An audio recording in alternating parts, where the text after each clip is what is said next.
Et désormais, on va continuer en manipulant les requêtes post. Donc ici, on va laisser ça ouvert au niveau vraiment du get. Et on va retourner dans le root ici. Et à ce niveau-là, je vais faire un export A5 function post. Et là, je vais avoir une requête. Donc en fait, la requête, typiquement, on pourra cliquer ici sur New Request. Typiquement, la requête, c'est, on va aller nouveau sur localhost blog, ok. Et puis ici, on va cliquer sur post, bien entendu.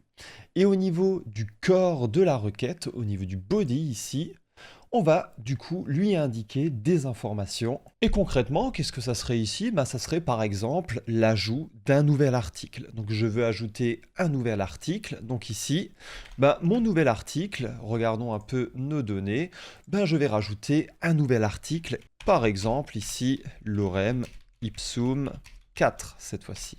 Et là, ce que l'on peut faire, c'est essayer de faire un send.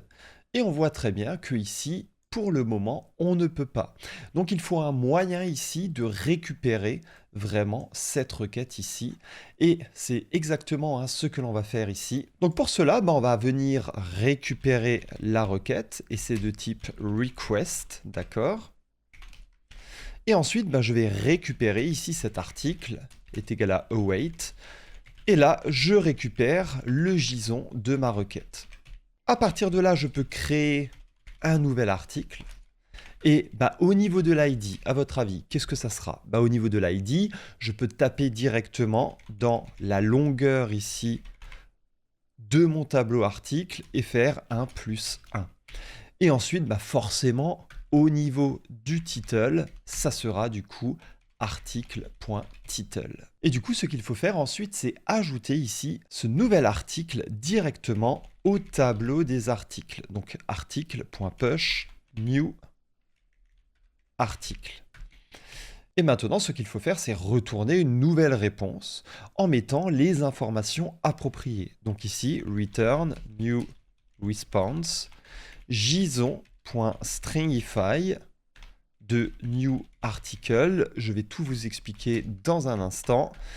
Ici, au niveau des headers, on aura un content-type qui sera égal à application du coup JSON. Et ensuite, au niveau du status, on ne va pas utiliser un 200, mais plutôt un 201 ici, status 201. Donc laissez-moi vous expliquer vraiment ce qu'il se passe à ce niveau-là. Donc qu'est-ce que l'on fait ici? Ce que l'on fait, cette section renvoie vraiment une réponse HTTP avec un corps JSON. Donc nouvelle réponse ici, avec un corps JSON représentant le nouvel article du coup ajouté. On a le corps ici. La réponse, elle inclut des en-têtes, des headers, indiquant que le contenu est de type JSON. Donc c'est exactement ce que l'on a là. Et un statut du coup HTTP 201 indiquant que la requête a abouti et qu'une nouvelle ressource a été créée.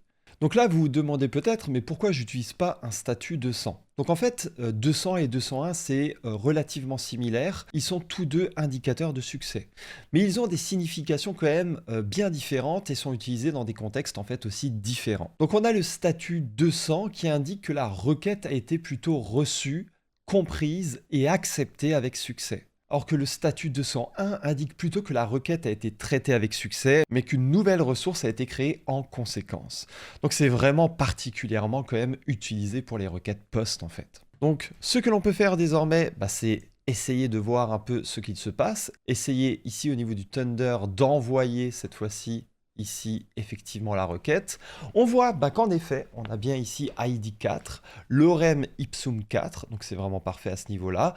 Et ici au niveau du get, on va pouvoir récupérer nouveau tous les articles et on voit très bien qu'on a désormais un article en plus.